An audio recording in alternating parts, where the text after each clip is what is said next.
লন্ডনে বসবাসরত বাংলাদেশের এসএসসি 94 ব্যাচ উদযাপন করেছে তাদের বন্ধুত্বের 30 বছর। লন্ডনের ক্রকলি স্ট্রিটে একটি কমিউনিটি হলে ইউকে 94 ব্যাচের আয়োজনে শনিবার দিনব্যাপী উদযাপন করা হয় এই অনুষ্ঠানটি। দিনভর চলে লন্ডনে বসবাসরত এসএসসি 94 ব্যাচের সহপাঠীদের আড্ডা ও সাংস্কৃতিক অনুষ্ঠান। ইনফ্লুয়েন্সার আফরোজা ও রুবেলের উপস্থাপনায় সম্পন্ন এই অনুষ্ঠানে উপস্থিত ছিলেন রুমু, রিন্টু, গুড়িয়া, গৌরব, শাহরিয়ার, রুবেল, সোহেল, আফরোজা, ফয়সাল, সুদীপ সহ আরও অনেকে।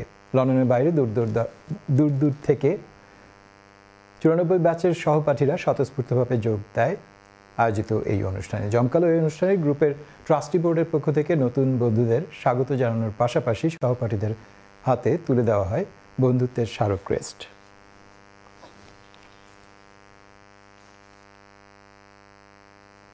কমিউনিটি ইউকের আয়োজনে বার্ষিক মিলন মেলা ও পিঠা উৎসব অনুষ্ঠিত হয়েছে। রোববার দিনব্যাপী ইস্ট লন্ডনে ড্যাগেনহামের একটি হলে অনুষ্ঠিত হয় এই উৎসব।